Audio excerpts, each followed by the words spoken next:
Welcome back to my channel. In today's video, I'll be going over the complete history of the Washington Commanders / Washington Redskins, whatever you want to call them.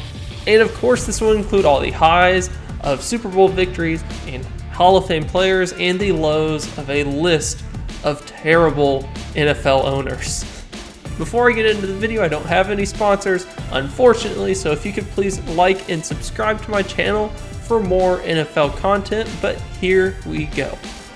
The Washington Commanders, of course, started as a different team, and no, I'm not talking about the Washington Redskins. They actually started as the Boston Braves. They shared the name of the Boston Braves, which was a baseball team who they shared a stadium with. The team was founded in 1932 under a group of four men: George Preston Marshall, who's kind of the main guy that you know, Vincent Bendix, Jay O'Brien, and Dorland Doyle.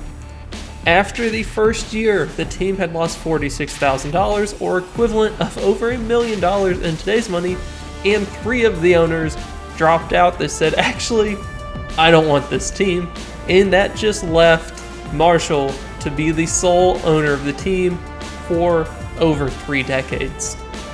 After a very difficult and terrible first year in the NFL, as it was for a lot of first-year teams, they decided that it's time to make a change, and they actually moved to be in Fenway Park, of course, the home of the Red Sox. And they also said, hey, it is time for a name change. Boston Braves, people get us confused with the baseball team.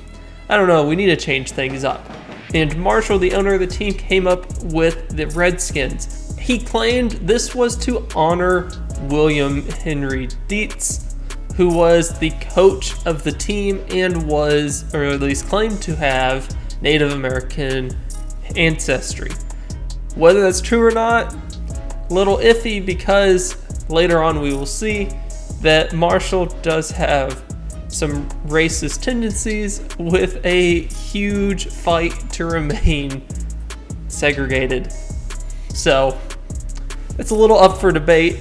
And the second part of why he picked the Redskins was it kind of went with the Red Sox, Redskins, same stadium, kind of fits together. Over the next few years, the Redskins did get a little better, and in 1936 they even made it to the championship game, where they did lose to the Packers, but a lot of teams lost to the Packers. However, in 1937, Marshall decided it is time for a change, and that is because, well, the Boston market just didn't really care about the football team. And he even was quoted saying that the Boston papers gave girls field hockey more coverage than the Redskins, so he was not feeling the love.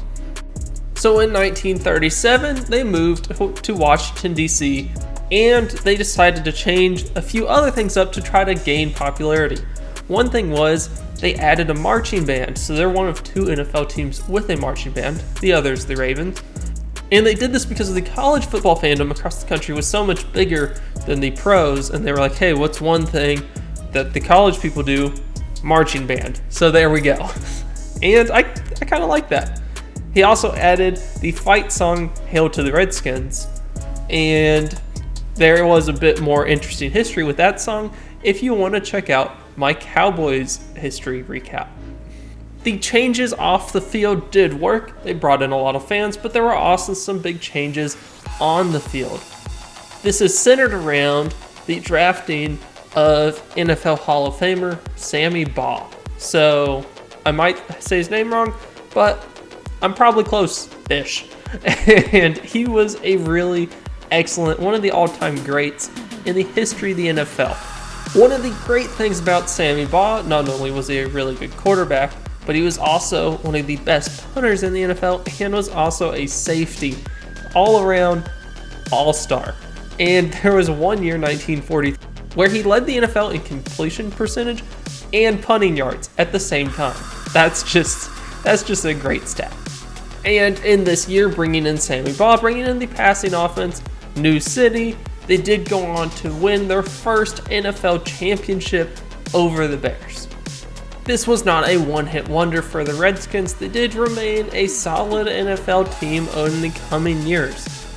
And in 1942, they were able to win another NFL championship, and in 1943, they made it, but lost to the Bears. Then in 1945, this was really the last good season for the Redskins for a long time, and this time they made it to the championship game once again, playing against the Cleveland Rams. In this game, there was what became known as the Baugh-Marshall rule.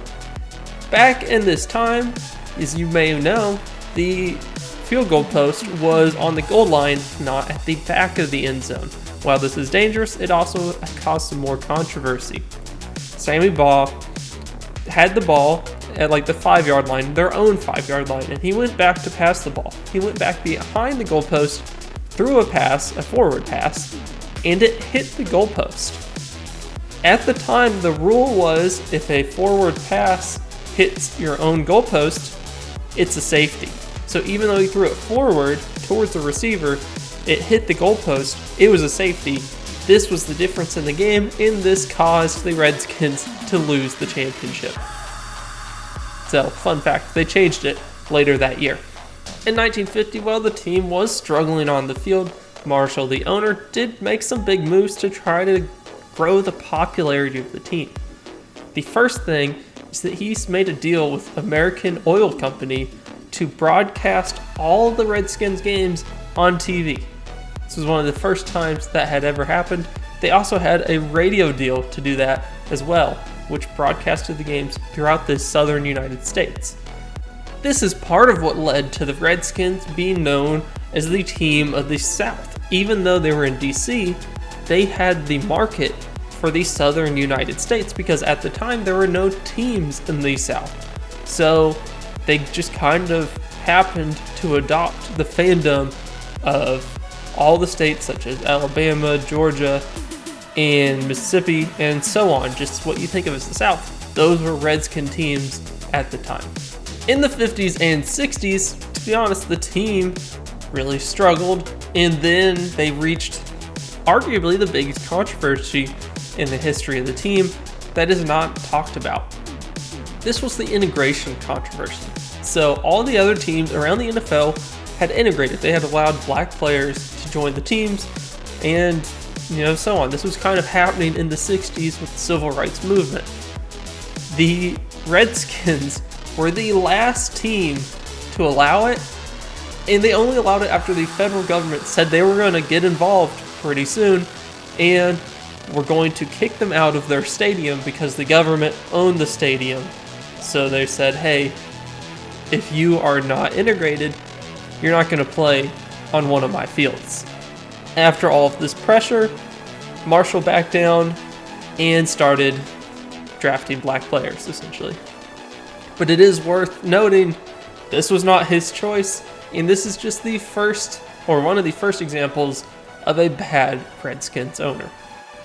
In 1965, just a few years later, Marshall got sick, and he gave the team, or he gave the president role to Edward Williams, who then bought the team after Marshall had died. Under Williams, the team was okay. They did make it to the Super Bowl in 1972, where they lost to the undefeated Dolphins, so no shame there. There was some improvement, however, since they were at the bottom, they had to build up a long ways. In my opinion, this peaked in 1978 when they started off 6-0, but then lost 8 of their last 10 games and ended up 8-8, missing the playoffs. This was one of the largest disasters and collapses in the history of the NFL.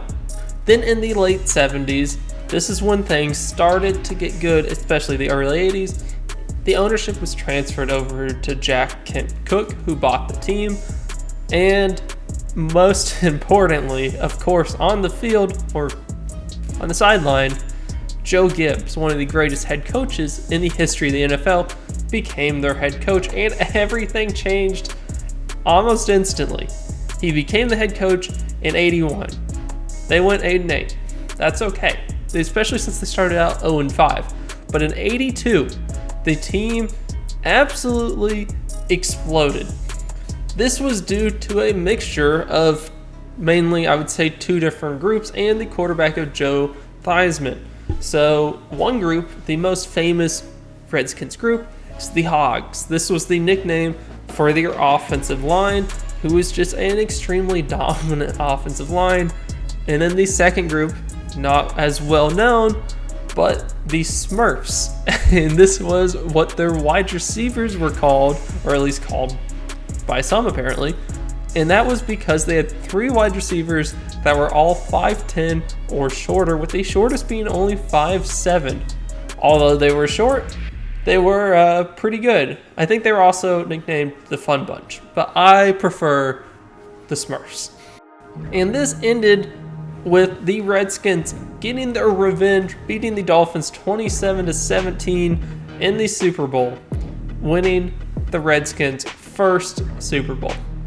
And this was not quite the blowout that it sounds. They were down 17-13 before they flipped the script and ended up winning by 10 points. In 1983, they had another really good season, made it to the Super Bowl, but then they got blown out by the Raiders. And of course, the team's hopes were still high because it's just all around such a good and dominant team. This was at one of the times when the NFC East was really dominating because the Giants were really good, the Eagles had some good years, and then of course the Cowboys were just about to get rolling with their dynasty. So this was a tough division to win. But that didn't stop the Redskins, and in 1987, the year which was one of the strike years, where there was a 24-day strike which reduced the season and kind of shook all the things up, but it didn't stop them because they went on to win the Super Bowl. Now this one's under Theismann. This was actually under Doug Williams, who was the first African American quarterback to win the Super Bowl. A little ironic for the team that didn't want black players to have the first black quarterback, but that's just how things work out sometimes. They did continue to have good years, and that peaked in 1991 with probably the best Redskins team ever in 1991, where they just had such a dominant offense and defense. And in the playoffs, they made it to the Super Bowl, beating the Falcons and Lions, a combined score of 64-17, and then they handily beat the Bills. In 1993, just 2 years later, Gibbs, their best coach ever, happened to retire, and this was kind of the beginning of the end for the team, I would say. In 1999 is when the real dark days of the Redskins began, and that's when Daniel Snyder bought the team. If you don't know anything about football over the past 25 years, Daniel Snyder was long known as the worst owner in the NFL. He was bad on the field, made bad football decisions, bad coaching hires, but he was even worse off the field, and he had several harassment, bullying, and just several other bad accusations against him. It was pretty clear he was not a good dude.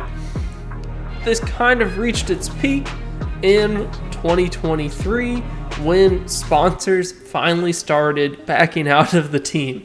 And once the sponsors started backing out, a few other owners of the NFL team, such as Jim Irsay, the former owner of the Colts, said, hey, it is time for Daniel Snyder to sell the team. And this was also in the midst of the name change controversy because Daniel Snyder had always loved the Redskins and he wanted to keep them as the Redskins, but this was at a time in the country where the name the Redskins was no longer seen as appropriate.